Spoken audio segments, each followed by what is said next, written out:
Bolehkah seorang wanita menyentuh laki-laki yang bukan mahram, tetapi bukan sentuhan langsung kulit dengan kulit, misalnya dengan pelapis atau sarung tangan? Apa sebabnya dulu? Kenapa harus sentuhan? Kalau dalam masalah medis, nggak ada masalah, pengobatan. Karena Nabi SAW mengajak dalam peperangan beberapa sahabiat Nabi, dan mereka bekerja untuk memasak makanan untuk para sahabat dan juga mengobati sahabat yang luka. Kalau dalam pengobatan boleh, dan sudah umum pendapat para ulama bolehnya perempuan berobat dengan dokter laki-laki dan pasien laki-laki berobat dengan dokter perempuan kalau memang mereka tidak temukan yang sesama jenisnya, gitu kan, atau memang ada keahlian yang tidak dimiliki oleh yang sesama jenisnya. Itu yang saya tahu. Tapi selain itu tidak dibolehkan. Karena Nabi SAW mengatakan dalam hadis sahih riwayat Imam Ahmad yang berbunyi, inni la usabihun nisa, saya tidak akan menyalami wanita. Dalam hadis lain dikatakan, la yut'ananna ahadukum bimikhyatin min hadid khairul lahum an tamassu yadu imra'atin la tahillu lah. Seseorang di antara kalian ditusuk dengan besi yang tajam lebih ringan baginya daripada dia menyentuh tangan wanita yang tidak halal baginya. Ya, memang dilarang. Nabi SAW tidak bersalaman dengan yang bukan mahram, menyentuh juga termasuk ada ancaman yang keras.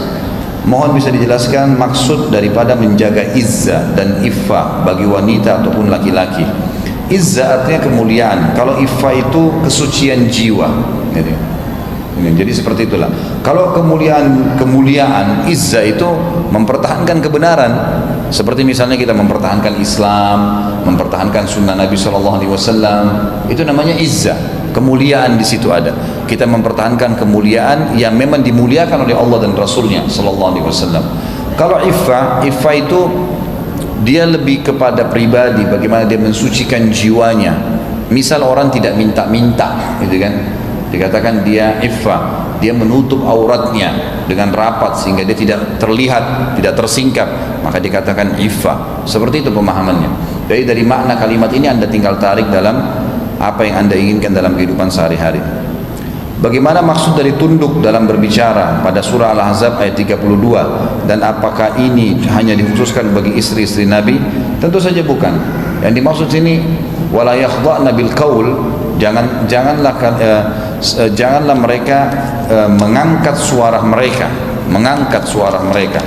yang akhirnya kata Allah yatma' alladhi fi qalbihi marad, sehingga nanti bisa membuat orang yang dalam hatinya ada penyakit syahwat itu tertarik. Maksudnya melemah lembutkan suara, bermanja-manja, itu tidak dibolehkan. Jadi dalam Islam kalau perempuan butuh sesuatu, dia sampaikan dengan tegas apa yang dia inginkan bagi yang bukan mahramnya, yang bukan suaminya, gitu kan. Tolong bantu seperti ini, tolong pindahkan itu. Jadi bukan dengan kata-kata manja, memanggil dengan sayang atau apa, itu tidak dibolehkan. Itu yang dimaksud. Dan ini bukan khusus untuk istri-istri Nabi, tapi semua wanita muslimah dianjurkan seperti itu. Pada saat sholat berjamaah, pada saat imam bangkit dari rukuk membaca sami Allahu liman hamidah, apa makmum tetap juga membacanya atau langsung membaca Rabbana walakal hamd dan seterusnya? Karena saya mendengar dengan narasumber yang berbeda, ada yang mengatakan makmum tidak perlu membacanya lagi, langsung membaca Rabbana. Makmum tetap membacanya karena bacaan imam tidak menggugurkan kewajiban makmum membacanya. Kalau yang saya tahu dalam riwayat yang sahih, memang dia sudah langsung membaca Rabbana walakal hamd. Itu yang disebutkan dalam riwayat-riwayat yang sahih. Jadi kalau sholat berjamaah, pada saat imam mengatakan sami Allahu liman hamidah, dia cukupkan dengan mengatakan Rabbana walakal hamd. Karena secara makna dikatakan Allah telah mendengar siapapun yang memujinya, maka imam sudah mengatakan, seakan-akan mengajak makmumnya untuk memuji, maka mereka langsung membaca Rabbana walakal hamd. Dan itu sudah dijelaskan. Termasuk Syekh Jibrin rahimahullah menulis dalam buku beliau Sifat Salat Nabi, riwayat yang dinukil dengan sanad yang sahih. Pada saat sesama wanita melakukan sholat berjamaah yang diimami juga oleh wanita, apakah ada kewajiban membaca iqamah? Yang saya tahu ijtihad para ulama mengatakan tidak ada iqamah bagi kaum wanita. Tidak ada iqamah bagi kaum wanita. Jadi iqamah hanya bagi kaum laki-laki, kecuali kalau mereka ikut berjamaah dengan laki-laki. Jadi boleh tidak iqamah. Dan sebagian ulama mengatakan boleh mereka iqamah, tapi bukan seperti iqamahnya kalau kaum laki-laki gitu. Pada saat berjamaah sesama wanita tersebut, kalau ada anak laki-laki belum balik ikut menjadi makmum, posisi berdiri di mana? Depan imam wanita atau sejajar dengan makmum yang lainnya? Dilihat di sini, kalau dia sinnu tamyiz, Jadi umur yang sudah bisa membedakan mana baik mana buruk atau jenis kelamin biasanya patokannya kata ulama fikih adalah 7 sampai 10 tahun. Ada yang mengatakan 7, ada yang mengatakan 10 tahun, beranjak daripada hadis Nabi SAW yang sahih. Suruh anak kalian, ya, muru auladakum bis salati fis sab'a. Suruh anak kalian salat di umur 7 tahun itu.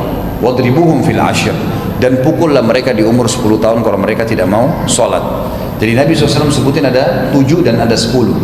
Maka ulama mengatakan ini namanya sinu tamyiz. Artinya anak-anak sudah bisa membedakan. Kalau ada anak-anak dengan umur seperti ini, sebagian ulama fikih mengatakan kalau dia sudah bisa bacaannya bagus gitu kan, dia sudah tahu hukum-hukum sholat, maka dia boleh jadi imam. Dan yang perempuan semua di belakang, walaupun dia belum balik. Tapi kalau dia tidak faham, bukan umur tamyiz ataupun sudah sampai umur ini tapi masih belum tahu apa-apa, maka dia tidak dihitung sholat karena belum balik gitu kan. Di mana saja posisi dia berdiri itu tidak ada masalah, karena dia tidak dihitung dalam sholat itu sebenarnya. Dia tidak dihitung dalam sholat itu. Allahu a'lam. Bagaimana cara berceramah kepada orang tua yang masih merayakan tahlilan atau selamatan, sementara ilmu agama saya masih sedikit? Khawatirnya orang tua saya menganggap saya belajar otodidak atau malah disebut sesat. Mohon jawabannya. Sampaikan apa adanya yang kita tahu, gitu kan? Sampaikan dengan kalimat yang santun kepada orang tua kita. Apapun, kita kan punya satu tolok ukur gini loh. Sepakati dulu teman-teman sekalian. Guru dan kiai kita hanya satu, nggak ada lagi. Nabi Muhammad SAW. Semua yang kita ingin kerjakan berhubungan dengan agama ini, jangan kerjakan sampai Anda sudah menanyakan bagaimana kiai dan guru saya, utusan Allah tuh ajarin. Misal mau sholat, tanya bagaimana Nabi SAW sholat. Mau puasa, bagaimana Nabi SAW puasa. Mau haji, bagaimana Nabi SAW haji. Mau ziarah kubur, bagaimana ziarah kubur, dan seterusnya, gitu kan, dan seterusnya. Termasuk masalah takziah, menghadapi orang mati, semua tanyakan bagaimana ziarah kuburnya, bagaimana bertakziahnya Nabi SAW, kita ikutin, gitu kan.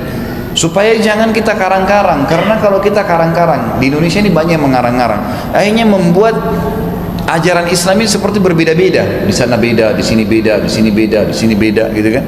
Padahal sebenarnya kita punya standarisasi hukum. Ini semua karena mereka tidak menanyakan bagaimana Nabi SAW melakukannya.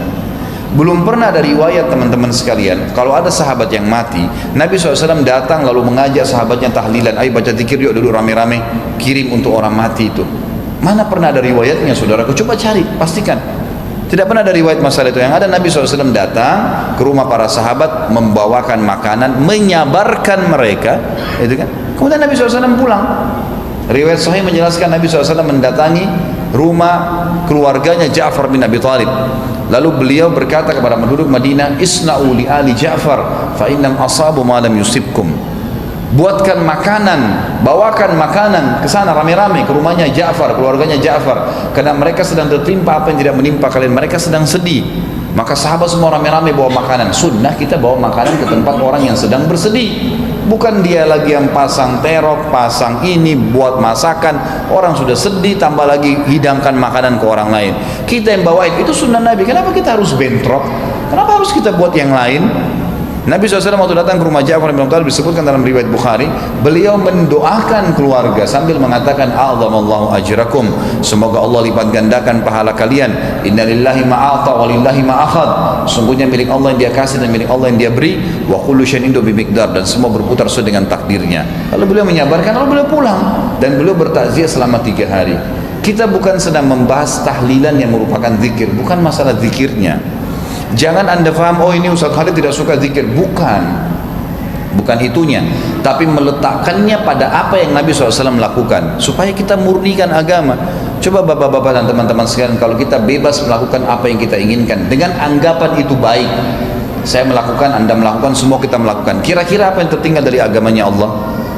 Udah nggak ada, nanti akan ditinggalkan, tidak ada lagi kemurnian dalam agama ini.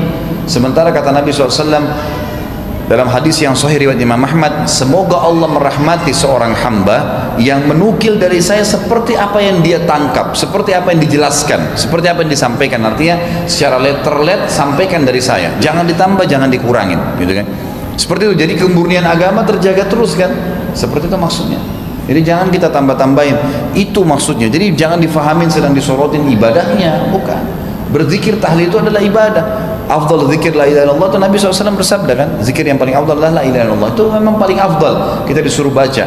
Tapi pertanyaannya, kalau kita mau tarik ibadah ke ibadah yang lain, tanya Nabi SAW pernah nggak ziarah kubur ibadah, baca Quran di kuburan, baca Quran ibadah. Tapi membaca Quran di kuburan, tanya Nabi pernah baca Quran nggak di kuburan, tanya, cari riwayatnya, ada nggak riwayat. Kalau kita dapatkan riwayatnya silahkan kerjakan, kalau tidak ada riwayatnya jangan dikerjakan. Karena kalau kita mengumumkan nanti jadi masalah nih. Nabi SAW dalam riwayat datang ke kuburan, memberikan salam, mendoakan, pulang. Itu memang hadisnya, tidak lebih daripada itu. Maka lakukan seperti apa yang beliau lakukan, kalau anda memang betul-betul mau menjadi pengikut Nabi SAW, kan gitu. Apabila di suatu negara tidak menjalankan hukum syar'i, kemudian ada penjahat yang membunuh dan tidak diadili secara Islam, dosanya ditanggung oleh pemimpin kah? Tentu saja ya, pemimpin itu akan menanggung. Kalau ada pemimpin yang tidak menerapkan hukum Allah Subhanahu wa ta'ala, maka dia menanggungnya, pasti dia menanggung gitu kan, karena dia punya kedudukan, dia manusia bisa menerapkan hukum Allah Subhanahu wa ta'ala. Tapi kalau orang itu sempat melakukan perbuatan kemudian dia bertaubat, ini sisi yang lain ya. Pelaku tadi kalau dia sempat bertaubat dan belum sempat dihukum dengan hukum Allah, tapi sempat bertaubat, maka dimaafkan oleh Allah. Tapi kalau dia tidak sempat bertaubat, dia tetap akan kena hukum di hari kiamat nanti.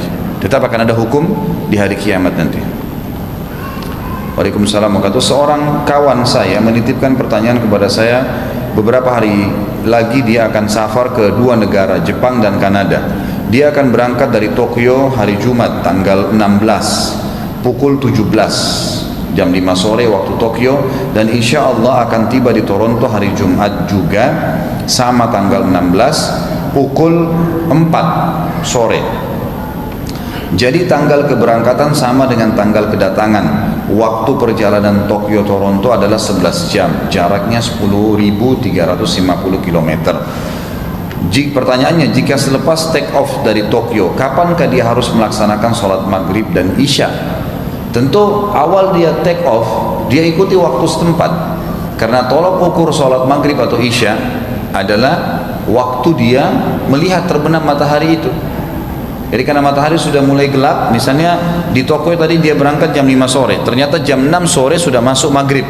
Gelap kan kelihatan di jendela, bisa dilihat dari pesawat. Kalau sudah masuk waktunya maghrib, ya dia sholat maghrib, gitu kan. Berjalan waktu, ternyata mundur 11 jam tadi. Tiba di Toronto ini, di Kanada, mundur 11 jam. Dia melewatin waktu.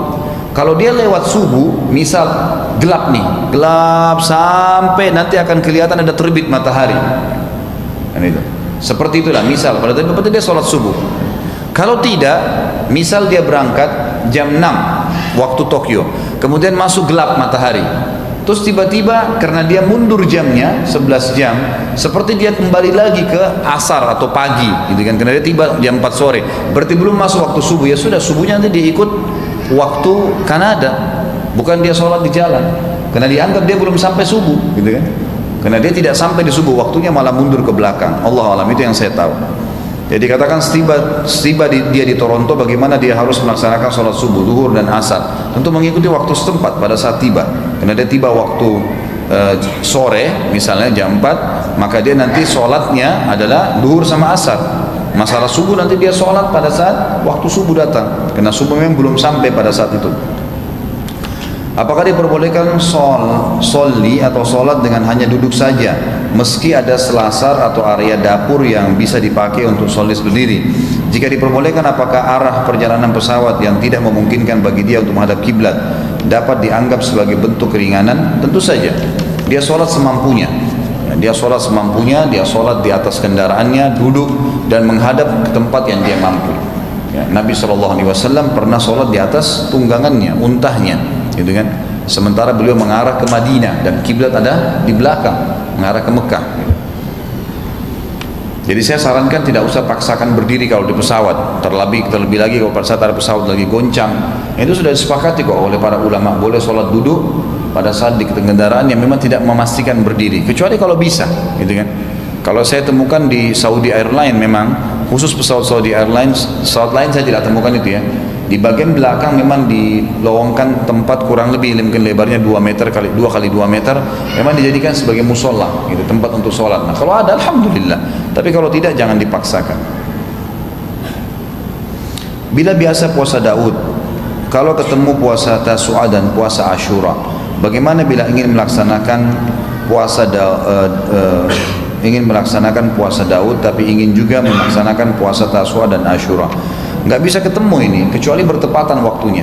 Jadi puasa Daud menggugurkan puasa-puasa yang lain, emang sudah gugur. Karena syaratnya Nabi SAW mengatakan puasa yang paling afdal puasa Daud, dia berpuasa sehari dan berbuka puasa sehari. Itu syaratnya.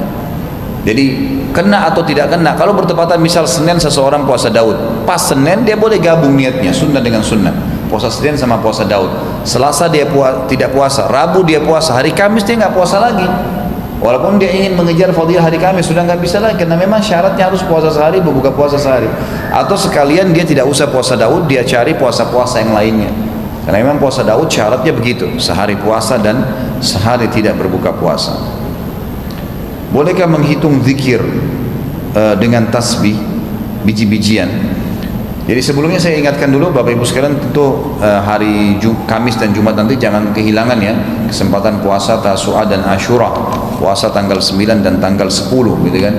Jadi bagaimana caranya supaya kita bisa mengerjakan, dan hari Kamis boleh diniatkan puasa Kamis dan puasa Tasu'a, sementara hari Jumatnya dengan puasa Ashura ya, puasa pada hari 10 Muharram. Dan ini hadisnya jelas, Nabi SAW menyuruh untuk berpuasa pada hari Tasu'a ya, pada hari Ashura, dan beliau menyebutkan dalam hadis Bukhari Muslim waktu ditanya tentang fadilahnya, beliau mengatakan bisa mengampuni dosa setahun yang lalu ya. Jadi dengan 2 hari puasa, kalau tanggal 9-nya hadis Tirmidzi dengan sanad hasan, kata Nabi SAW, kalau saya masih hidup tahun depan saya ikutkan 10 dengan 9 supaya tidak sama dengan orang Yahudi, karena Yahudi pun berpuasa di hari Ashura.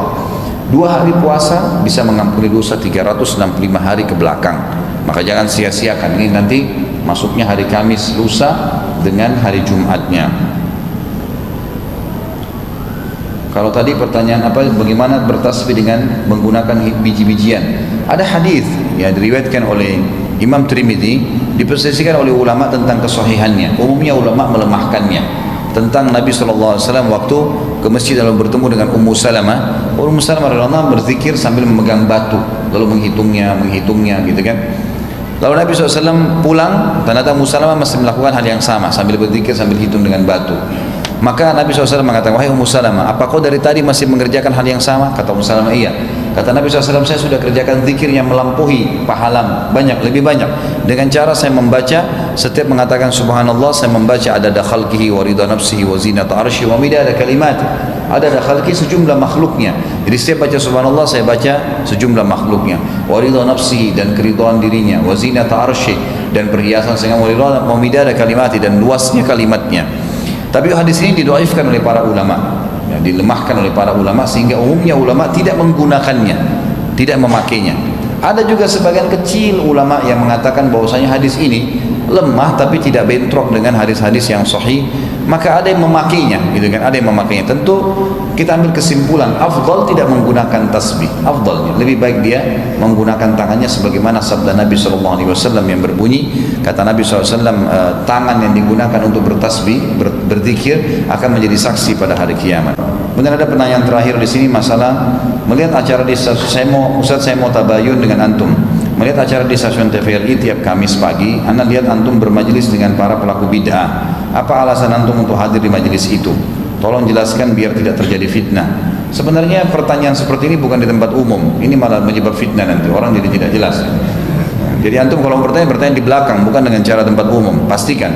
Tapi saya jelaskan, gitu kan. Ibnu Abbas radhiyallahu anhu pernah diutus oleh Ali bin Abi Thalib dalam hadis yang sahih untuk mendatangi kaum Khawarij. Kaum Khawarij yang memang menentang kepemimpinan Ali pada saat itu. Dan akhirnya Ibnu Abbas datang kemudian mendakwahi mereka karena disuruh oleh Ali bin Abi Thalib. Dan juga pernah beberapa tabi'in pada saat mereka diundang untuk mendatangi majlis untuk menjelaskan sesuatu yang benar dari hukum-hukum Allah, mereka datang, gitu kan. Beberapa ulama kita sekarang kalau diundang di stasiun TV atau di tempat-tempat ya, yang memang mereka dibutuhkan untuk menjelaskan ilmunya, karena kalau tidak hadir malah orang-orang yang tidak benar yang menyampaikan, maka mereka hadir, tapi mereka tidak ikut-ikutan dengan perbuatan yang salah. Dan ingat teman-teman sekalian, nasihat saya pribadi untuk diri saya dan juga untuk sekalian jemaah sekalian, kalau ada satu orang muslim berbuat salah, satu salah misalnya atau dua salah, ada kesalahan dia, sorotin kesalahannya, bukan seluruh perilakunya, gitu kan. Misal ada orang muslim, dia ada kekeliruan dengan satu kesalahan, itu kesalahannya yang kita perbaikin. Jangan, oh ini buruk nih, sudah penghuni neraka gara-gara pernah dusta sekali misalnya. Baik, dusta lagi salah, dia bohong, sorotin tuh kebohongannya, nasihatin, luruskan, gitu kan. Jadi dia jadi baik nanti. Tapi kan ada yang lainnya, mungkin dia bakti sama orang tuanya. Dan begini saudara, Muslim itu, Islam sendiri sudah punya nilai sendiri, nilai plus. Dia Muslim itu sudah cukup. Sebenarnya sudah nilai bobot yang berat sekali gitu. Itu saja kalau dengan kata Allah wala tamutunna illa wa antum muslimun, jangan meninggal kecuali dalam keadaan Islam, itu sudah cukup bobot yang luar biasa. Kalau ada kesalahan dia, bukan kita membenarkan orang yang berbuat salah ya, bukan. Tapi kita harus bijaksana. Kalau setiap orang muslim berbuat salah, langsung kita singkirkan, tidak bergaul sama dia, tidak menasehatinya. Bayangkan kalau antum seperti itu eksklusifnya. Hah? Berapa banyak umat yang antum tinggalkan nih? Bukan enggak? Kita akan tinggalkan semua orang. Teman-teman antum di sebelah apartemen di atas karena azan dekat masjid. Wah, ini ahli nar, enggak usah diajak ngomong. Berat kalau begitu. Datangin saudaraku, nasihatin dia, gitu kan? Luruskan dia. Teman-teman ini yang pada mengundang saya mengatakan kepada saya sendiri, Ustaz jazakallah khair, kami mendengarkan ceramah antum di YouTube. Bahkan ya, teman yang mengundang saya ini mengatakan kepada saya, tiap malam saya dengar ceramah antum dan banyak ceramah saya disampaikan dalam pengajian-pengajiannya. Ada upaya orang untuk memperbaiki dirinya, lalu kita tinggalkan. Subhanallah. Harus punya fikih ibadah namanya. Fikih dakwah. Seseorang harus paham bagaimana berdakwah, saudaraku. Saya bukan hadir dalam acara yang salah, tapi saya sedang hadir pada saat saya diminta menyampaikan sebuah tema yang harus saya sampaikan karena saya tahu saya ahlinya di situ. Itu poin yang saya lakukan, dan saya menasihati apa yang saya bisa nasihati. Itu yang saya lakukan. Saya pribadi begitu cara berdakwahnya ya. Saya tidak bisa seperti beberapa ikhwah yang berdakwah dengan kaku sekali sehingga semua muslim dianggap musuhnya. Sedikit tidak sepaham sudah selesai, dijauhi, ditahdzir, dimacam-macam, disebut keburukannya. Subhanallah. Ya, ini kalau kita hidup begitu bagaimana? Sahabat saja banyak yang salah. Sahabat banyak yang salah, diluruskan oleh sahabat yang lain, diluruskan oleh Nabi SAW, gitu kan? Bukankah pernah dalam riwayat Bukhari disebutkan ada satu orang Badui datang, begitu masuk masjid, sahabat Nabi nih, orang Badui datang, dia tahu Nabi SAW, dia tahu para sahabat, langsung teriak depan sahabat Nabi yang lain, hai Muhammad, berikan saya apa yang Allah berikan kepada kamu. Enggak bilang Rasulullah, enggak bilang Muhammad, enggak bilang Nabi, dengan tidak sopan, minta baru kasar. Bayangin, semua sahabat wajahnya memerah, ini udah mau dikeroyokin nih orang, ini udah kurang ajar nih. Nabi SAW dengan tenang mengatakan, diberikanlah ini, ambillah, dikasih apa yang dia minta. Lalu kata Nabi, cukupkah? Sudah cukup apa yang saya kasih? Apa orang itu bilang? Belum cukup hai Muhammad. Lihat kurang ajarnya, udah dikasih masih gitu kan. Nabi kasih lagi, sudah cukupkah? Belum cukup, masih mau lebih. Kata Nabi SAW, baiklah, saya mengundangmu ke rumahku. Datang ke rumah, ternyata orang ini memang, ternyata dia bawaannya, karakternya kasar. Dari padang pasir, biasa teriak-teriak, tidak santun, tidak punya tata krama. Memang bawaannya, dia nggak nganggap dirinya buat salah tuh. Sampai rumah Nabi SAW, Nabi kasih, ini yang saya punya. Cukupkah? Cukup hai Muhammad, terima kasih. Memang terima kasih pun dengan kasar, gitu kan? Memang begitu bawaannya. Kata Nabi SAW, wahai saudaraku, tadi waktu kau masuk ke dalam masjid, kau telah membuat sahabat-sahabatku marah dengan kata-katamu. Mereka tidak terbiasa dengan kata-kata seperti yang kau ucapkan, dan agama tidak menyuruh kita berkata kasar seperti itu. Maka sekarang bagaimana menurutmu yang sudah saya berikan? Cukup. Baik, ucapkanlah, saya akan ajak kamu keluar di hadapan mereka. Ucapkanlah apa yang kau ucapkan tanpa kau tambah-tambah. Memang kau sudah berterima kasih kepada saya, dan yang paling baik kau ucapkan jazakallah khair. Baiklah Muhammad, dia bilang begitu. Orang Badui tidak biasa memanggil Rasulullah, panggil nama, gitu kan. Maka masjid langsung kata Nabi SAW, wahai saudara-saudaraku, saudara kalian ini tadi telah mengucapkan kata-kata yang mungkin menyakitkan hati kalian. Tapi kami telah memberikan kepadanya apa yang kami miliki. Maksudnya Nabi SAW menggunakan kata santun, kami telah memberikan, dan dia sudah merasa puas. Bukankah begitu hai saudaraku? Lalu kemudian dia mengatakan, iya benar, dan aku mengatakan jazakallahu khair hai Muhammad. Maka semua sahabat jadi redah pada saat itu, gitu kan? Coba bayangkan kalau Nabi SAW mendorong orang ini, suruh keroyokin, pukulin aja.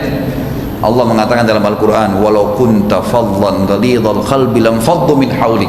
Kalau kau keras hati hai Muhammad, kasar kata-katamu, nolak semua orang yang salah dengan tidak meluruskan, semua orang lari dari sisimu. Gak ada orang yang mau datang. Gak bisa akhi. Orang salah di satu kesalahannya, salahnya itu yang diperbaikin, satu itu, jangan dilupain. Orang sholat, banyak orang menyorotin kelompok, banyak orang individu. Kalau saya subhanallah, saya sorotin kesalahan dia apa? Bukankah teman-teman kita yang berbuat satu perbuatan bid'ah misalnya, dia juga berbuat perbuatan sunnah? Bukankah dia sholat? Bukankah dia puasa Ramadan? Bukankah dia haji? Baik, ada salahnya karena dia melakukan perbuatan yang Nabi tidak contohin di satu substansial. Sorotin tuh, perbaikin itu. Unsur akhaka zaliman aw mazluma. Pandu dia supaya dia keluar. Kan gitu. Pasti ketemu interaksi. Bagaimana tidak interaksi? Nggak mungkin tidak, kan gitu. Jadi kita harus bijaksana, namanya fikih dakwah di sini. Bukan kita menghalalkan, bukan. Saya bukan kumpul tiap hari sama-sama berbuat kesalahan, tidak pernah. Saya hanya datang karena diundang menjelaskan sebuah hukum, titik, tidak lebih daripada itu. Dan saya merasa saya ahlinya, saya harus menyampaikan. Kalau tidak, orang lain akan diundang dan menyampaikan hukum yang salah. Mana yang lebih besar madaratnya? Harus bijaksana. Dan saya mengajak teman-teman untuk ilmu, jangan kaku, nggak boleh kaku ini.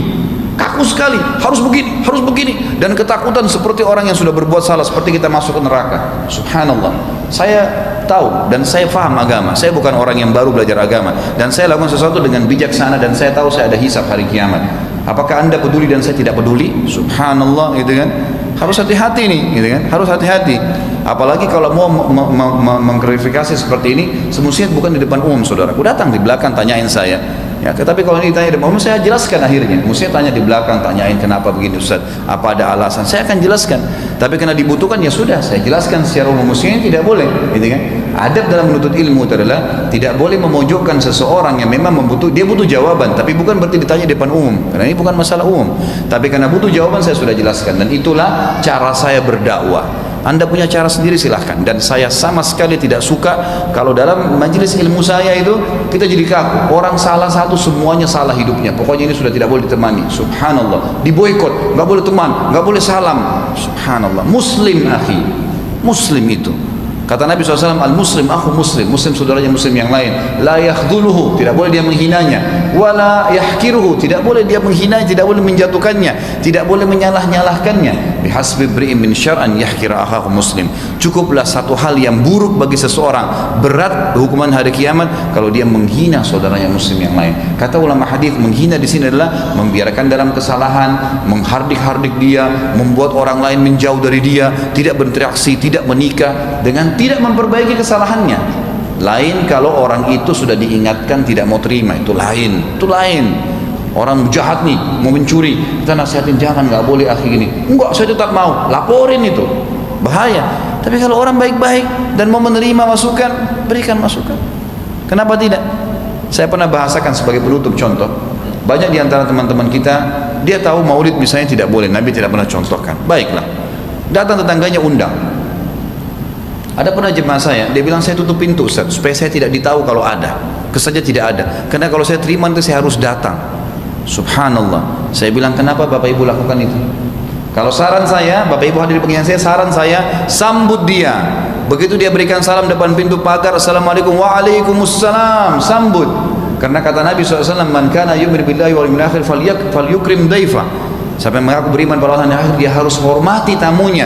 Orang datang bertamu, sambut dulu, senyum dengan muslim, panggil masuk ke dalam rumah. Dan adab kalau orang bertamu ke rumah kita, jangan tanya kenapa dia datang, nggak boleh ditanya.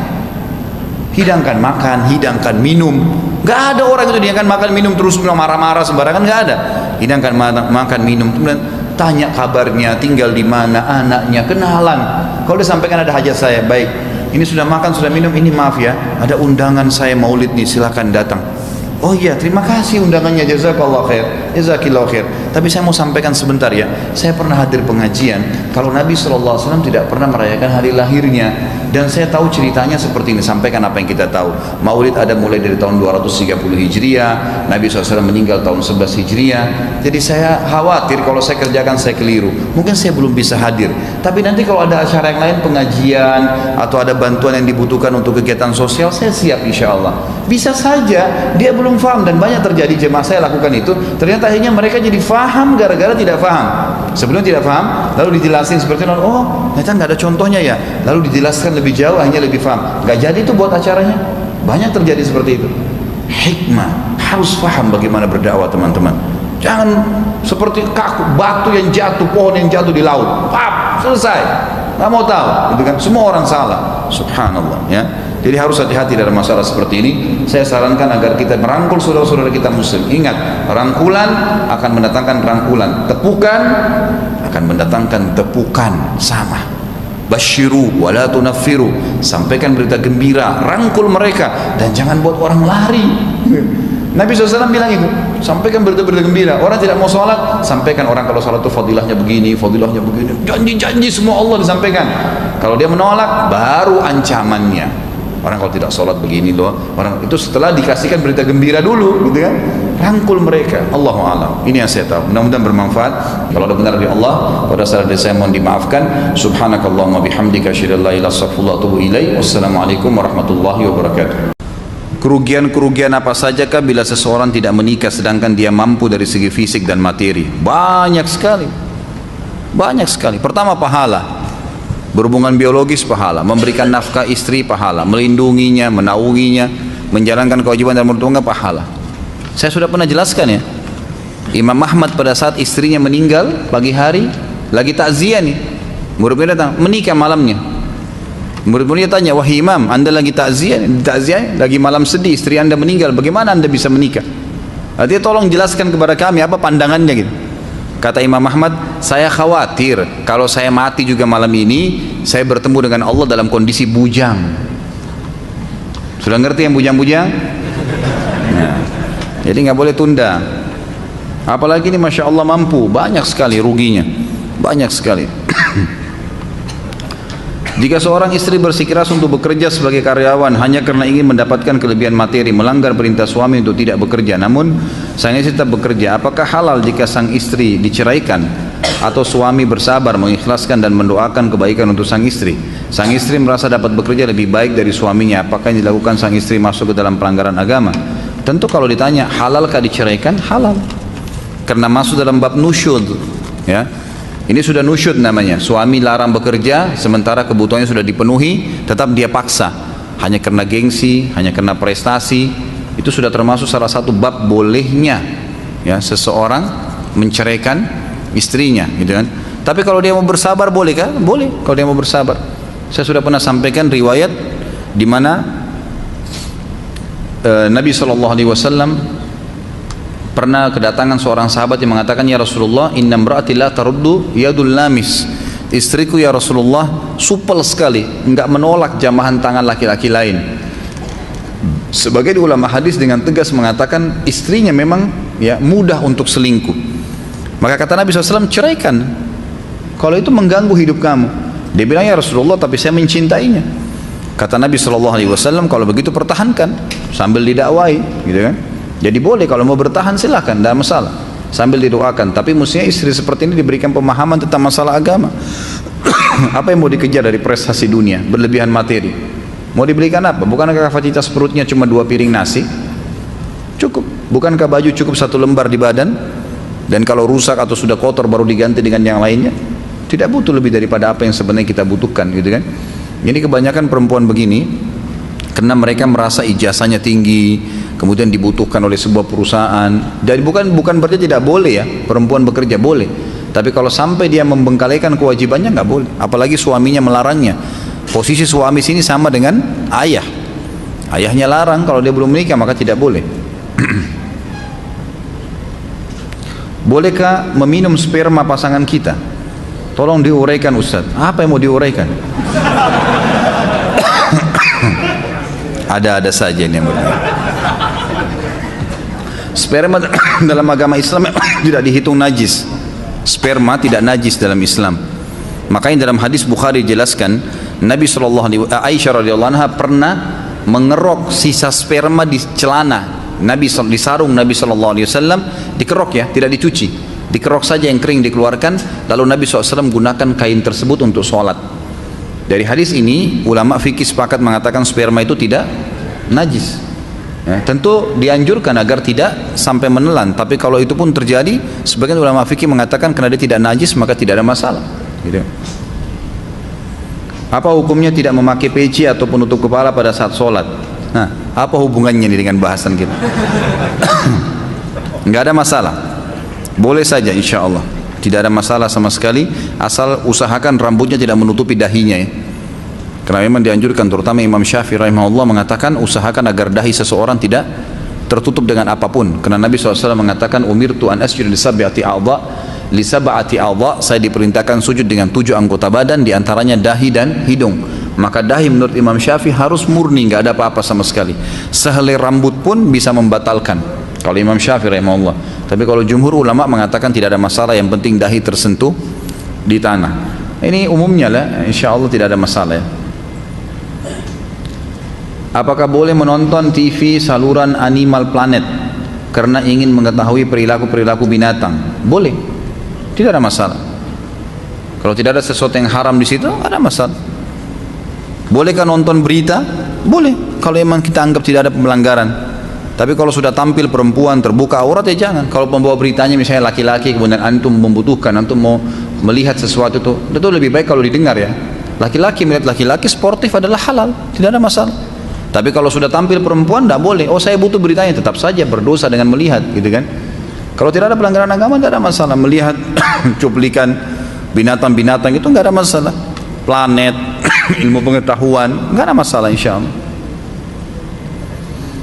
Apakah menikah tanpa kehadiran wali, bapak dari pasangan perempuan sah? Teman saya menikah dengan restu kedua orang tua, tetapi karena saudara-saudara perempuan tidak setuju bila perempuan tersebut menikah dengan teman saya dan takut terjadi keributan, maka mereka menikah di tempat lain tanpa kehadiran wali, hanya restu saja. Kalau restu nggak ada masalah. Kerabat hadir tuh tidak ada urusannya dalam Islam, tetap sah pernikahan. Yang tidak sah kalau wali perempuan, ayahnya. Kalau ayahnya setuju nggak ada masalah, gitu kan? Nggak ada masalah. Dan kalau misalnya sampai pun menikah di tempat itu, tidak ada urusannya. Ada apa kok kerabatnya mau ribut? Yang mau hidup si fulan dan fulana, si A dan si B. Ada apa ini si C dan si Z? Semuanya mau ribut. Nggak ada urusannya sebenarnya. Apakah dosa zina yang pernah dilakukan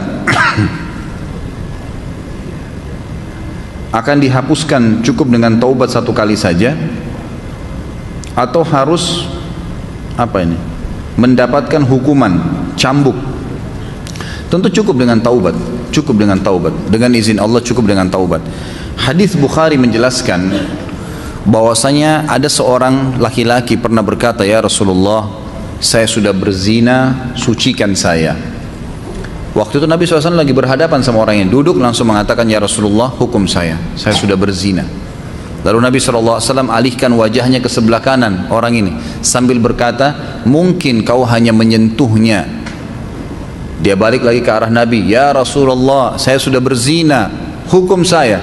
Nabi SAW balik lagi ke arah sebelah kiri, maaf, tadi kanan ke kiri. Langsung kata Nabi SAW, mungkin kau hanya menciumnya. Dia datangi lagi Nabi, ya Rasulullah, saya sudah berzina. Kata Nabi SAW, mungkin kau hanya memeluknya. Terus Nabi SAW alihkan dia. Maksudnya apa kata ulama hadis? Nabi suruh pergi, taubatlah, gitu lah. Nggak usah kamu ceritain ke saya, taubat saja, tutup aibmu itu, tutup, jangan diceritain. Tapi ternyata dia datang lagi depan Nabi, dia mengatakan, ya Rasulullah, saya letakkan kemaluan saya di kemaluan dia. Jadi dia jelas menyebutkan kesalahan itu, hukumlah saya. Maka Nabi SAW hukum dia. Kata para ulama, sebenarnya dalam Islam adalah hukumnya taubat. Tutupi aib itu, jangan diceritakan. Kita maksudnya. Selain di sini Ustaz ngisi ta'lim di mana saja? Silakan lihat webnya, insyaallah ada. Di www.khalidbasalamah.com bisa dilihat banyak jadwalnya di situ. Ini kenapa coret-coret begini nih? Kita seringkali mendengar bahwa jodoh itu merupakan suatu takdir Allah Subhanahu wa taala. Yang saya tahu bahwa takdir itu terbagi menjadi dua macam, takdir muallak dan takdir yang dapat diubah sesuai dengan usaha dan ikhtiar kita. Seperti jika kita ingin menjadi siswa yang berprestasi, maka anak tersebut harus rajin belajar. Dan yang kedua takdir mubrom, yang artinya takdir yang tidak dapat diubah seperti kematian. Dalam nikah yang saya ingin tanyakan Ustaz, jodoh itu merupakan kategori takdir yang mana? Apakah dia masuk dalam takdir muallak atau takdir apa ini? Iya. Baik. Karena sering sekali kita mendengar bahwasanya jodoh itu takdir Tuhan. Tapi di situ terdapat unsur ikhtiar dalam hal mencari jodoh dan pasangan yang kita inginkan. Baik, ini insyaallah istilah-istilah saja dari para ulama tentang masalah takdir muallak atau takdir mubram tadi. Tapi kalau memang dikatakan takdir muallak, yang dimaksud adalah seperti yang saya sering jelaskan. Kalau yang saya ketahui dan saya simpulkan, ada takdir mutlak dan ada takdir ikhtiar yang pernah saya sebutkan ya. Takdir mutlak tidak ada campur tangan kita di situ, takdir ikhtiar ada campur tangan kita di situ, dalam arti kata perilaku kita sehari-hari. Kalau kita lahir dari rahim ibu siapa, ya jenis kelamin kita, warna kulit, itu sudah takdir mutlak, termasuk mati di sini takdir mutlak, nggak ada campur tangan kita. Takdir ikhtiar campur tangan kita, ya mungkin tadi disebutkan dengan takdir muallak yang berhubungan dengan masalah ikhtiar seorang hamba, itu betul, dia berikhtiar, tapi Allah sudah catat di Lauhul Mahfuz ikhtiar dia. Kita mau menikah dengan A, B, C, lalu kita pilih si B. Yang pilih adalah kita sendiri. Allah SWT cuma memberikan sinyal A, B, C, kita pilih si B, pilihan kita sendiri. Kita anggap inilah orang yang terbaik buat saya. Kemudian dia menikah dengan orang itu. Maka itu takdir ikhtiar namanya. Itu takdir ikhtiar. Jadi masuk dalam masalah ikhtiar. Anak punya teman seorang homoseksual, naudzubillah. Dia terkena HIV. Setelah terkena HIV, akhirnya dia taubat, mengenal sunnah dan rajin ibadah. Ustaz, yang ana mau tanyakan, apakah penyakitnya itu adab dari Allah karena perilakunya dahulu, atau hidayah dari Allah sehingga dia bertaubat dan rajin beribadah? Karena kita harus berprasangka baik pada Allah. Apakah dosa-dosa yang dahulu Allah akan ampuni bila dia bertaubat? Apakah itu takdir dari Allah juga? Apakah penyakit HIV itu bisa menggugurkan dosa-dosanya yang dulu? Mohon penjelasannya. Kalau penyakit HIV-nya dia ditimpa pada saat dia sedang melakukan perbuatan tersebut, itu adalah hukuman dari Allah SWT. Hukuman karena perilakunya, gitu kan?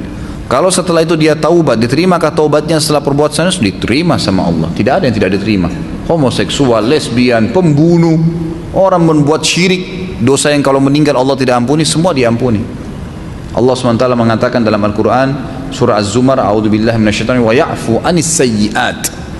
Allah akan ampuni semua sayyi'at, semua dosa asal mau taubat. Taubat insyaallah. Kalau ditanya apakah HIV itu akan membersihkan dosa-dosa dia, Allahu a'lam, bisa jadi. Bisa jadi, gitu kan? Bukan mustahil, karena penyakit akan membersihkan, apalagi kalau dia sudah taubat. Apalagi kalau dia sudah taubat.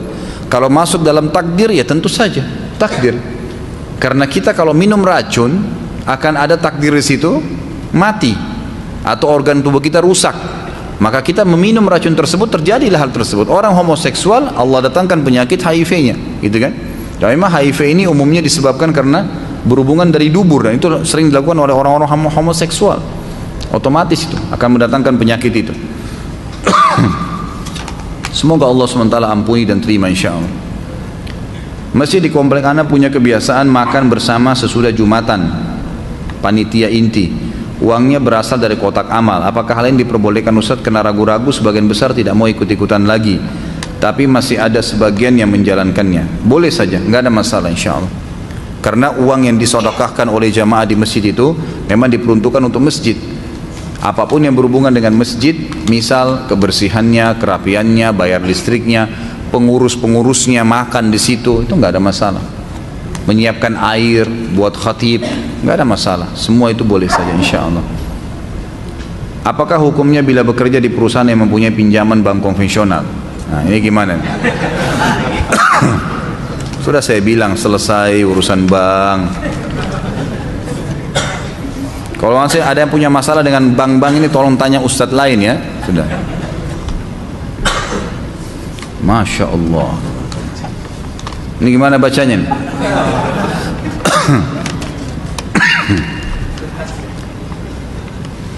Ketika siklus haid habis, suami mendatangi istri, namun ternyata 3-4 hari berikutnya ternyata kotor lagi. Apakah mereka berdosa? Tentu tidak, kalau sudah suci ya. Karena begini, masa siklus haid itu pasti ada, setiap wanita tahu.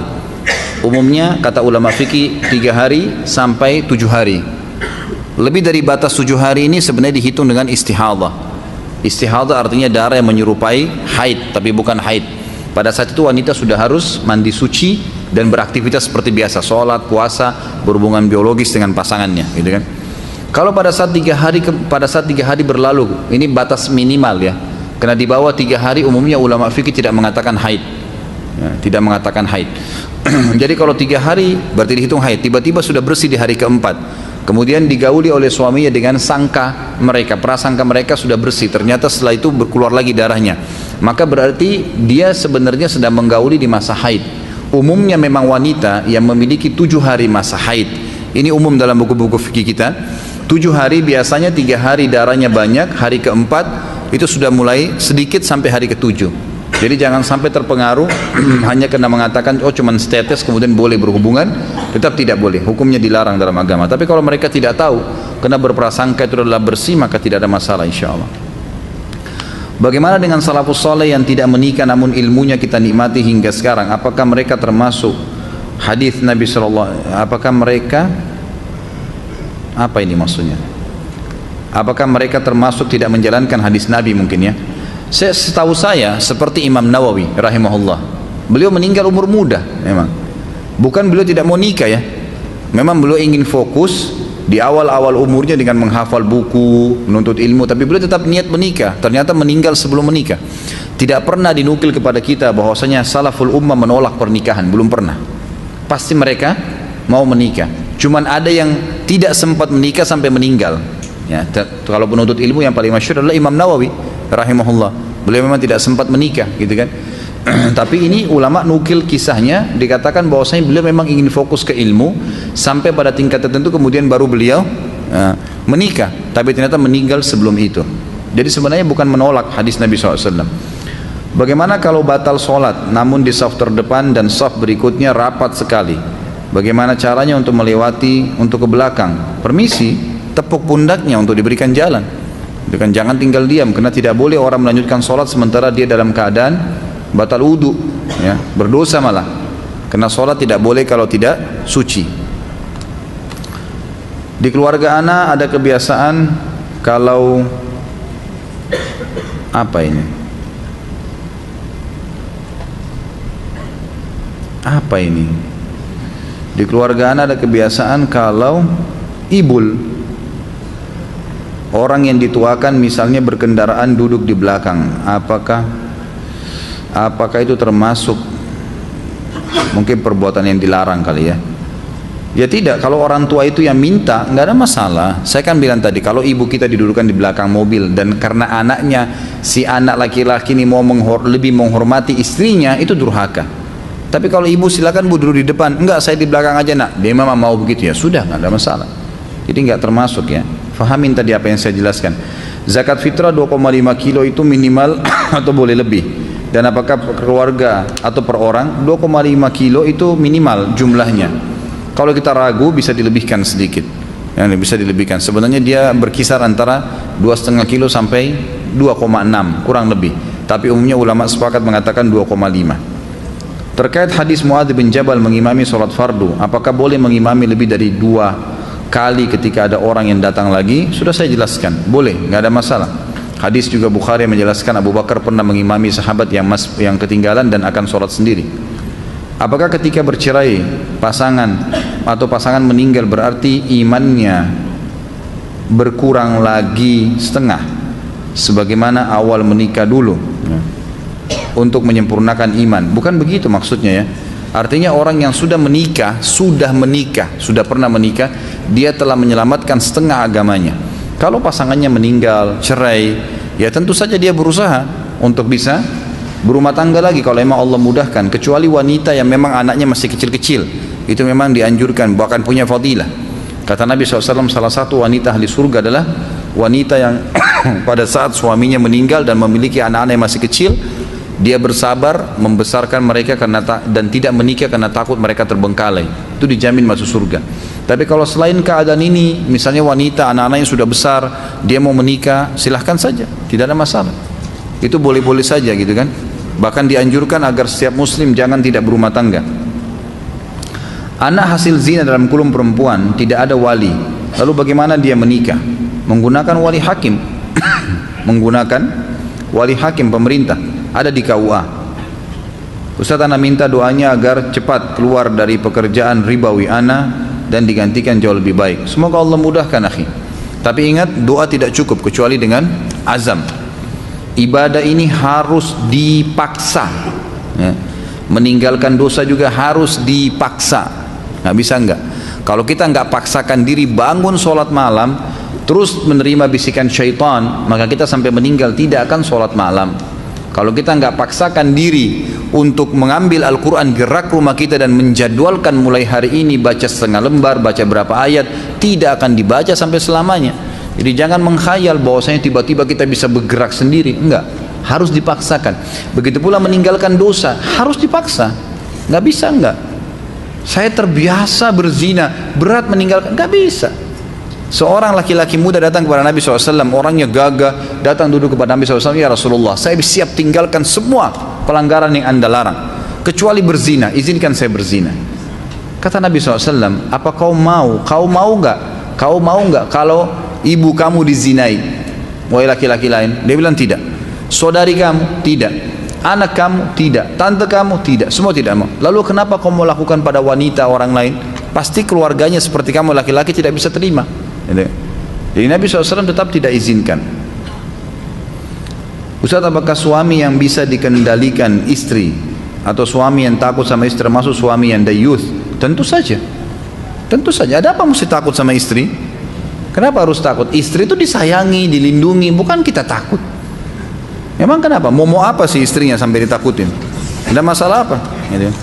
Jangan ditakuti istri, dilindungi, dididik, ya kan? Disayangin, kan itu yang benar. Kenapa harus takut? Kalau apakah itu dayuth? Tentu saja.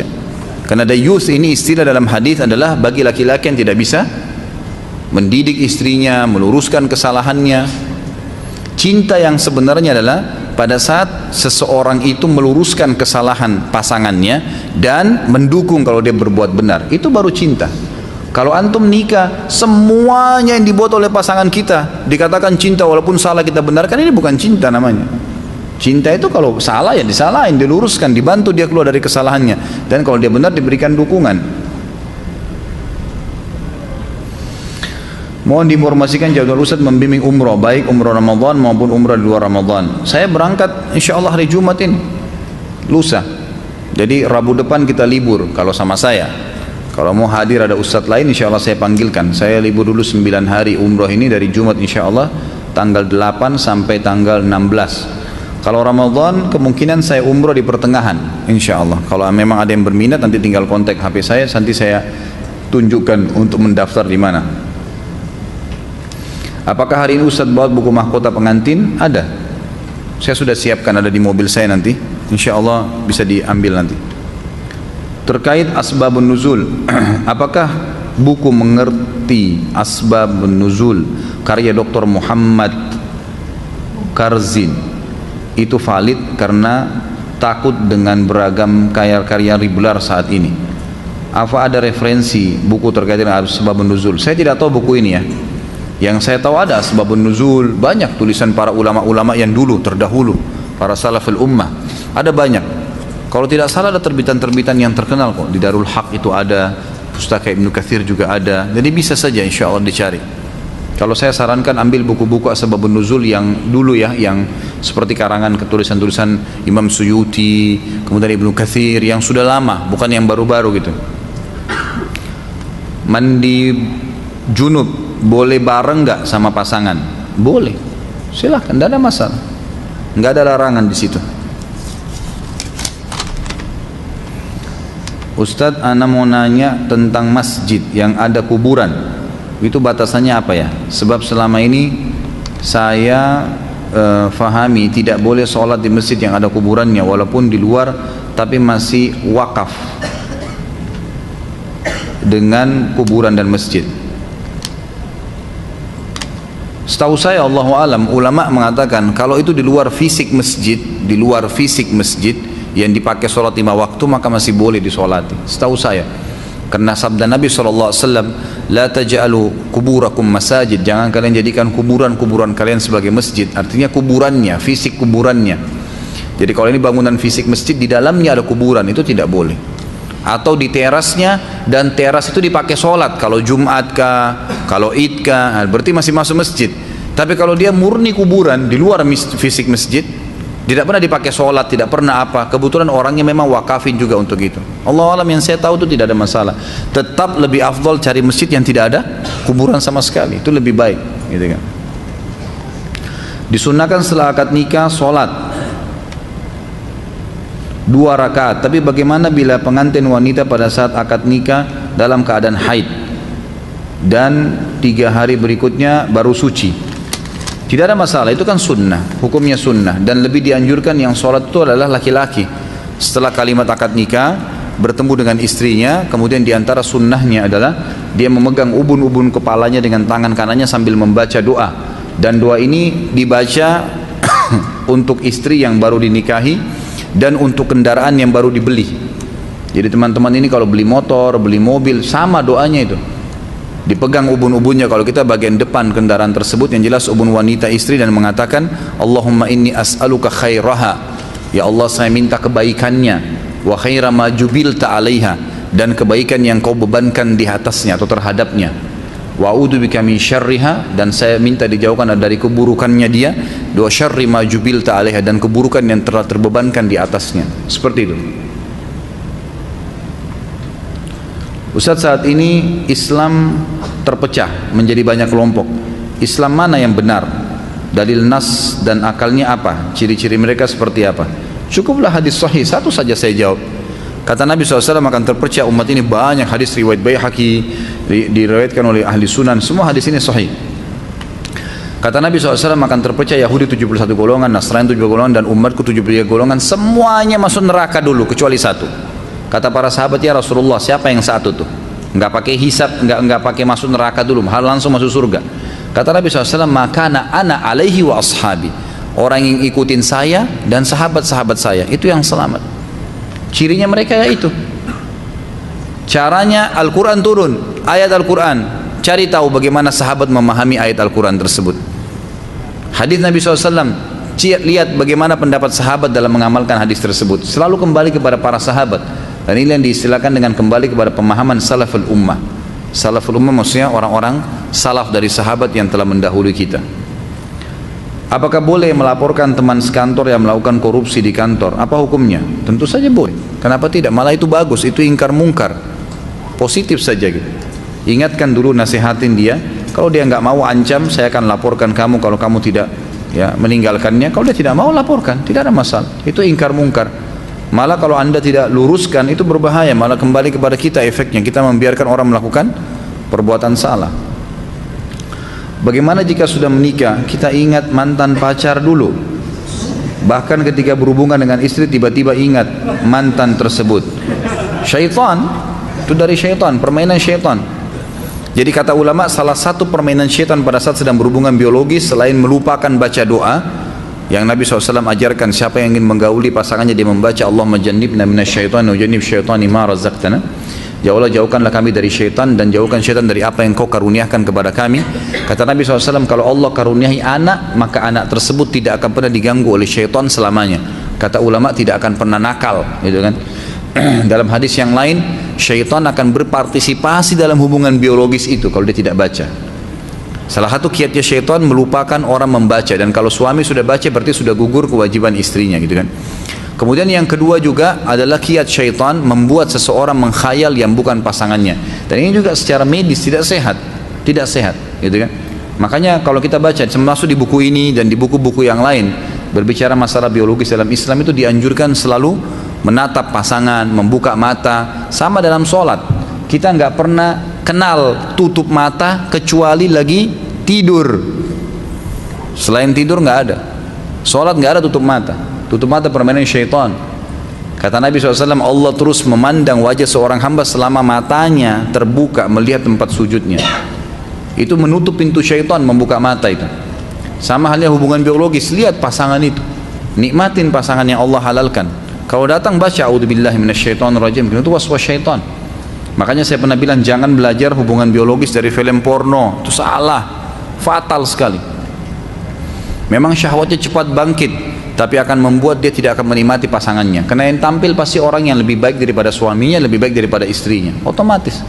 Kalau tidak dilakukan oleh pasangannya dia kecewa. Tapi kalau tidak, maka dia akan menikmati apa adanya. Dan itu alami. Kata para ulama, biologi sebenarnya sesuatu yang alami. Sebagaimana orang tahu di mana dia meletakkan makanan di mulutnya kalau dia lapar, dia tahu bagaimana meminum air dari mulutnya. Itu sama dengan meletakkan kemaluan di kemaluan. Ketika pernikahan sudah berjalan 2 tahun, belum dikaruniai anak atau keturunan, maka istri semakin trauma, semacam sindrom, di mana hanya mau berhubungan ketika masa subur saja, karena disitulah kemungkinan akan jadi anak. Sedangkan sang suami kadang ingin berhubungan di luar masa subur, tetapi istri menolak dengan alasan capek dan lain-lain. Bagaimana hukumnya? Nggak boleh. Hukumnya haram, kecuali kalau istrinya sakit. Kalau hanya traumatis ya tidak boleh. Karena alasan itu waswas syaitan. Harusnya membaca a'udzubillahi minasyaitonirrajim. Kata Nabi SAW dalam hadis Bukhari, kalau seandainya seorang istri sedang berada di corong asap rumahnya dan dipanggil oleh suaminya untuk berhubungan biologis, maka dia harus datang segera. Dia layanin suaminya, kecuali ada udzur syar'i. Udzur syar'i sedang haid, sedang nifas, itu kan sedang sakit, nggak bisa memang, nggak ada kekuatan, itu lain. Tapi kalau nggak ada udzur hanya karena tadi katanya traumatis satunya, itu waswas syaitan. Dan saya sarankan istri yang seperti ini harus ruqyah, itu termasuk waswas syaitan. Lalu istri mengasih opsi merangsang suami dengan tangan istrinya tanpa menyentuh kemaluan istrinya. Ini tidak boleh kecuali suaminya ridho. Kecuali suaminya ridho baru boleh, kalau enggak boleh. Sama halnya dengan melakukan oral seks, mencium kemaluan masing-masing pasangan, itu dibolehkan. Imam Qurtubi menukil masalah itu dan di bukunya juga dirincikan panjang lebar, tapi harus ada syaratnya, tidak ada ikrah, bukan paksaan. Karena dalam hubungan biologis harus semuanya ridho, nggak boleh maksa. Kecuali jika suami istri sama-sama bekerja, kemudian sang istri karena kesibukannya tidak menjalankan kewajibannya sebagai istri, apakah pihak suami tetap harus memberikan nafkah? Tentu saja nafkah tetap berjalan, kewajiban, kecuali memang dia kufur, keluar dari agama Islam, kemudian dia tidak 100% tidak menjalankan kewajibannya itu maka tentu saja tidak apa-apa, tidak diberikan nafkah. Tapi kalau hanya sesekali terbengkalai, mungkin karena sibuk, mungkin karena lupa, mungkin karena sakit, maka itu tidak ada masalah, tetap berjalan. Bagaimana jika istri capek bekerja, malamnya tidak mau melayani hubungan biologis suami dengan alasan harus saling menghargai karena istri capek? Yang suruh istrinya kerja ini siapa? Untuk apa kerja? Melayani suami dapat pahala hukumnya, bekerja itu cuma sunnah. Bagaimana caranya gitu? Tentu saja keliru si istrinya. Dia harus meninggalkan pekerjaannya menyebabkan dia capek dan melayani suaminya. Itu hukum agama. Kecuali kalau dia mau pakai hukum dia sendiri ya lain. Ana mau tanya, apa kita bila dapat hadiah barang, uang atau ditraktir makan oleh teman, tapi teman ana bisnis restoran yang punya alkohol, terus bagaimana dengan barang-barang yang dibeli dengan uang haram, tapi ana sudah taubat, apakah barang-barangnya masih bisa dipakai karena ana butuh ya? Tentu saja kalau seandainya seseorang itu punya pendapatan satu sumber saja, dari zina misalnya, dari khamr misalnya, satu sumber saja, maka haram secara mutlak memakan hasil traktirannya atau hadiah yang dia berikan. Tapi kalau dia masih punya sumber penghasilan yang lain, maka ulama mengatakan masih boleh. Sumber penghasilan lain yang halal ya, misal warisan, misal dia punya bisnis yang lain, pakaian lah atau apa, itu berarti masih bisa, tidak ada masalah. Kecuali dia bilang dengan jelas, ini yang saya belikan kamu makanan tadi hasil jual bir 2 botol. Nah itu nggak boleh, gitu kan? Jelas dia ungkapkan itu, ini memang dari situ. Tapi kalau enggak, maka tidak ada masalah. Setahu saya, Allahu a'lam. Kalau barang-barang yang pernah diambil dari uang haram, tergantung. Kalau hanya pendapatan haram, hasil riba, gitu kan? Atau pernah dikasih oleh orang, sementara kita tahu itu sumber haram juga sama dari riba, maka ini hukumnya setelah taubat tidak ada masalah, dipakai sama dia. Orang terlanjur KPR rumah, KPR kendaraan, terus dia taubat, maka itu tidak ada masalah, dia taubat tapi tidak dengan membuka lagi pintu baru dan yang lain sudah halal buat dia. Ini kalau seandainya dari riba. Tapi kalau dari hasil curian, pernah mencuri barang orang lain, nggak boleh. Taubatnya harus mengembalikan benda tersebut walaupun anda butuh. Apa boleh sholat di rakaat ketiga dan keempat setelah Al-Fatihah? Boleh membaca surah lain? Setahu saya tidak ada lagi anjuran. Nabi SAW di dalam hadis Bukhari dikatakan sholat membaca surah hanya di rakaat 1 dan 2. Rakaat ketiga dan 4 hanya membaca Al-Fatihah. Bolehkah membaca surah yang sama di sebuah rakaat? Misal membaca Al-Ikhlas karena menyukai surah tersebut? Setahu saya sebaiknya jangan ya. Dianjurkan untuk memvariasikan, karena contoh dari Nabi SAW divariasikan. Tapi bolehkah di setiap rakaat kedua saya membaca Al-Ikhlas? Boleh kalau itu. Karena ada pernah sahabat sering kali membaca di rakaat keduanya Al-Ikhlas. Rakaat pertama diacak sama dia. Lalu dilaporkanlah oleh makmum-makmumnya, ya Rasulullah, orang ini kalau sholat selalu di rakaat kedua Al-Ikhlas. Ditanya, kenapa kau baca itu? Tapi ini sholat yang berbeda ya. Jadi sholat subuh misalnya di rakaat kedua Al-Ikhlas, nanti sholat maghrib juga yang suara Al-Ikhlas, rakaat kedua Isya Al-Ikhlas, tapi rakaat pertama diacak sama dia. Maka kata Nabi SAW, kenapa kau baca begitu? Kata sahabat tadi, karena saya mencintai surah itu ya Rasulullah. Kata Nabi SAW, tidak ada masalah gitu kan. Jadi tidak ada masalah karena dia suka membaca surah itu. Tapi nggak boleh dalam satu sholat semuanya sama. Rakaat pertama Al-Ikhlas, rakaat kedua Al-Ikhlas. Ini masih banyak surah lain, kenapa malas baca gitu kan. Bolehkah membaca 2 kali atau 3 kali dalam setiap rakaat? Misal setelah Al-Fatihah membaca Al-Ikhlas dan Al-Falaq. Boleh. Membaca dalam satu rakaat beberapa surah boleh. Nabi SAW contohkan itu.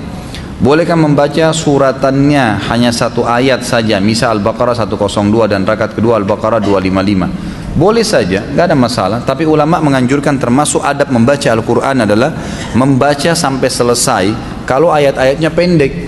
Ada orang Masya Allah, Allah Akbar, waladhdallin amin, qul Allahu ahad, Allahu Akbar, ruku.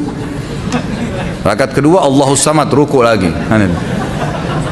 Nah ini tidak masuk dalam adab Al-Quran, mestinya diselesaikan kalau surah-surah pendek. Maaf Ustaz, saya orang awam dan mau bertanya. Saya pernah melihat lukisan atau gambar orang dipajang, di bawahnya saya baca Syekh Abdul Qadir Jailani. Siapakah beliau itu? Kadang sering juga disebut nama dia di doa-doa zikir dengan awalan khususan Syekh Abdul Qadir Jailani. Abdul Qadir Jailani rahimahullah adalah seorang ulama bermadzhab Hanafiyah. Jadi termasuk ulama besar sebenarnya. Syekh Abdul Qadir Jailani itu adalah ulama besar dari madzhab Hanafiyah ya, di Irak, di Kufah. Beliau termasuk ulama besar, tapi beliau tidak pernah seperti apa yang orang nisbatkan sekarang. Dianggap dia beginilah, dianggap dia begitulah, rohnya bisa datang lah, beragam macam khurafat. Itu nggak benar semuanya, nggak benar. Apalagi dilukis-lukis. Dalam Islam tidak ada lukisan, tidak boleh dilukiskan gitu. Ini juga termasuk pelanggaran. Kalau masalah orang mendoakan, umumnya kata ulama adalah doa itu masuk sampai kepada seluruh muslimin kalau dia umumkan. Kalau dia mau khususkan juga namanya, dia mengatakan ya Allah ampunilah Abdul Qadir Jailani misal, khusus dia mengucapkan, itu boleh-boleh saja. Tapi lebih penting dia mendoakan dirinya dan kerabatnya. Umum saja, tidak usah dikhususkan nama orang-orang terdahulu. Umumkan ya Allah ampuni muslimin dan muslimat yang hidup dan yang sudah mati. Sudah kena semuanya, dapat insya Allah semuanya. Boleh nggak sesudah membaca Al-Quran membaca Sadaqallahul Azim? Tidak pernah ada sunnahnya. Kalau hanya bolehkah atau tidak boleh, ini ulama lebih cenderung mengatakan lebih baik jangan, karena Sadaqallahul Azim tidak pernah ada riwayat dari Nabi SAW. Artinya Allah Maha benar, tanpa diucapkan pun Allah pasti benar, tidak usah diucapin juga tetap Allah Maha benar gitu. Apa hukumnya menggerak-gerakkan jari dalam kesolat ketika tasyahud? Sudah saya jelaskan, hadisnya riwayat Tirmidzi dan dihasankan oleh sebagian ulama hadis, dibolehkan. Kata Nabi SAW, gerakan jari di tasyahud lebih keras daripada cambukan besi bagi iblis. Dan ini dijelaskan oleh sebagian ulama hadis dengan istilah menggetarkan jari ya. Jadi mempertemukan antara ibu jari sama jari tengah seperti ini, kemudian ini digetarkan. Ini bukan disentakkan, tetapi digetarkan. Dan ini pernah dijelaskan oleh banyak ulama-ulama hadis. Apakah setiap muslim wajib berjihad di Syria dan Palestina? Tidak. Sifatnya bukan wajib, tapi fardu kifayah, maksudnya tidak wajib ain ya. Karena ada wajib, ada namanya fardu ain, ada fardu kifayah. Fardu ain artinya kewajiban, kalau dia tidak lakukan dia berdosa. Fardu kifayah artinya wajib tapi akan cukup dengan sebagian orang lakukan. Jadi bagi kita semua ini umat Islam di seluruh dunia sifatnya fardu kifayah. Wajib tapi sudah gugur kewajiban itu dengan sudah ada sebagian orang yang melakukannya. Sama dengan sholat jenazah. Dia akan sifatnya fardu ain, wajib secara ain, secara individu, itu bagi orang yang sedang berada di lokasi itu. Kayak di Palestina, masyarakat Palestina, Syria, masyarakat Syria, itu tetap mereka fardu ain. Apakah boleh ibadah umroh dilakukan berkali-kali ketika sedang berada di Mekah, atau hanya boleh sekali saja? Dan bila umroh harus pulang ke Indonesia dulu? Ini sudah pernah saya jelaskan ya, sudah sering saya jelaskan. Mohon maaf saya nggak jawab lagi nih. Bagaimana dengan umroh badal juga sudah pernah saya jelaskan. Doa kunut dalam subuh hukumnya seperti apa? Bagaimana cara membedakan bid'ah dan bukan? Apakah doa sebelum makan yang diajarkan di masyarakat bid'ah atau bukan? Karena Rasulullah SAW mengajarkan hanya bismillah. Umroh berulang kali sudah pernah saya jelaskan bahwasanya memang khilaf di antara ulama. Lebih afdal kalau anda tidak mengulanginya. Pendapat pertama mengatakan begitu. Tapi tidak disalahkan kalau orang melakukannya. Jadi kalau orang melakukannya pun melakukan umrah 2 kali, maka pendapat pertama yang bilang lebih baik dia tidak umrah berapa kali karena tidak ada riwayat menjelaskan sahabat berapa kali mengerjakan dalam 1 kali safar. Mereka mengatakan kalaupun ada yang kerjakan namanya khilaf aula. Khilaf aula itu artinya lebih baik tidak dikerjakan. Kalau pendapat kedua mengatakan boleh-boleh saja asal syaratnya terpenuhi. Apa itu? Keluar dari Mekah. Kan gitu. Kalau keluar dari Mekah kemudian masuk lagi boleh saja. Kemudian masalah umroh badal ini juga sama dengan haji. Pendapat ulama ada yang membolehkan, Allahu alam, ya sebagaimana memang bolehnya seseorang mengumrahkan orang lain. Kalau kunut dalam subuh ini sudah sering saya sebutkan, riwayatnya dilemahkan semua oleh para ulama hadis, maka tidak dipegangi. Tapi sebagian ulama Syafi'iyah mengatakan hasan hadis itu dan dipakai, gitu kan? Umumnya ulama mengatakan diantaranya Imam Ahmad rahimahullah yang pada saat itu bentrok dengan tidak sesuai dengan pendapat gurunya Imam Syafi'i. Kan? Imam Ahmad mengatakan siapa yang sholat di belakang orang yang sedang kunut imamnya, maka dia kunut. Kalau tidak mau kunut dia tidak usah ikut berjamaah, gitu kan? Kata Imam Ahmad ya, yang mengatakan tidak ada kunut subuh. Tapi beliau mengatakan kalau imamnya kunut maka dianjurkan untuk ikut. Jadi kan dianjurkan untuk ikut. Dengan sebagian ulama merincikan mengatakan dengan niat kunut nazilah. Membedakan bid'ah dengan bukan bid'ah sesuatu yang tidak dicontohkan oleh Nabi SAW. Ya gitu. Karena bid'ah lawannya apa? Sunnah. Udah. Sunnah yang dicontohkan oleh Nabi SAW. Kurang lebih seperti itu.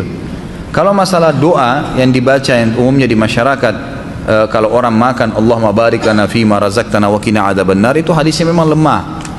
Dan memang hadis yang sahih adalah membaca bismillah. Apakah istri sudah manufos boleh digauli? Boleh saja. Yang penting dia tidak haid dan nifas, gitu kan? Sudah tidak haid, tidak nifas lagi, tidak ada masalah. Asal si istri memang bisa. Karena biasanya wanita manufos ini tidak bisa melayani suaminya. Ya. Tapi kalau memang dia masih bisa menggauli, atau masih bisa digaulin, dia masih bisa memuaskan suaminya, maka tentu dianjurkan. Jadi tidak ada masalah. Bagaimana jika saya ingin menikah dengan laki-laki non-muslim, namun dia berjanji akan menikahi saya dengan masuk Islam, syahadat. Namun saya khawatir dia masuk Islam hanya untuk bisa menikahi saya. Setelah itu dia tidak menjalankan syariat sebagai seorang muslim, sholat. Pertanyaannya apa ini? Boleh nggak saya menikah gitu? Saran saya tidak usah menikah. Jangan menikah dengan laki-laki yang seperti ini, berbahaya gitu. Jadi anda sedang berada di ujung tombak, seperti telur di ujung tombak yang bisa tertusuk setiap saat. Saya sarankan cari muslim yang jelas-jelas gitu, jelas status muslimnya. Minimal kalau cerai pun punya anak, nggak mungkin dia murtadkan anaknya, itu minimal sekali. Belum masalah-masalah yang lain gitu. Kalau saran saya tidak usah menikah dengan orang-orang yang tidak jelas status agamanya gitu. Itu berbahaya. Ustaz, ana sudah mampu memberi nafkah dan ana sudah mempunyai keinginan kuat untuk nikah, namun ana belum bisa baca Al-Quran. Dalam kondisi ini apakah tepat jika ana menikah? Tentu menikah saja, nggak ada masalah. Tidak masuk dalam syarat menikah bisa mengaji. Mengaji wajib dalam Islam, tapi bukan berarti karena orang belum bisa ngaji kemudian tidak bisa menikah. Kecuali wanitanya bilang, saya mau kamu nikah dengan saya, tapi syaratnya kamu harus bisa mengaji.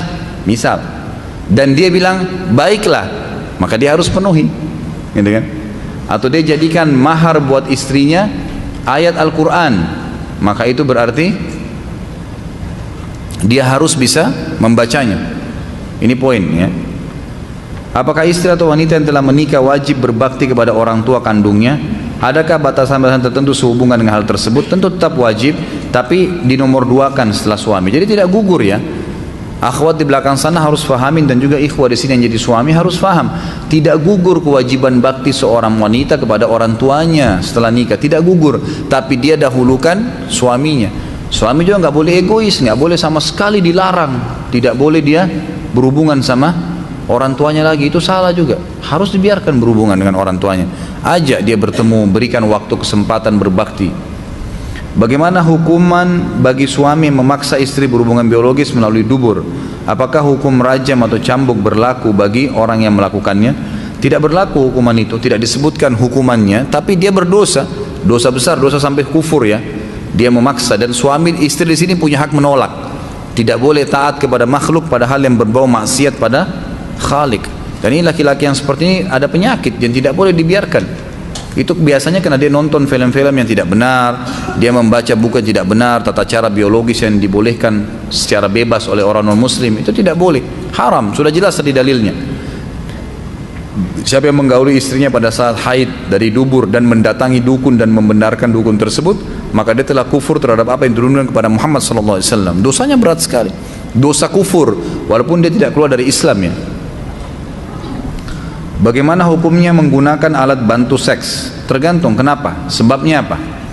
Di sini ulama memang rincikan. Kalau seandainya seorang suami menikah dengan istrinya, kemudian terjadi masalah, misal tiba-tiba suami tabrakan, lumpuh, ya, tidak bisa lagi memberikan hak istri biologis. Sementara dia mau istrinya tetap tinggal bersama dia. Apakah istrinya terharamkan dari hubungan biologis? Jawabannya tidak. Bolehkah dia memuaskan istrinya? Boleh. Sebagian ulama mutaakhirin yang sekarang mengatakan boleh dia menggunakan alat tangannya atau alat yang lain untuk dia melakukan pada istrinya, karena ada udzur. Karena kalau tidak istrinya bakal kemana-mana.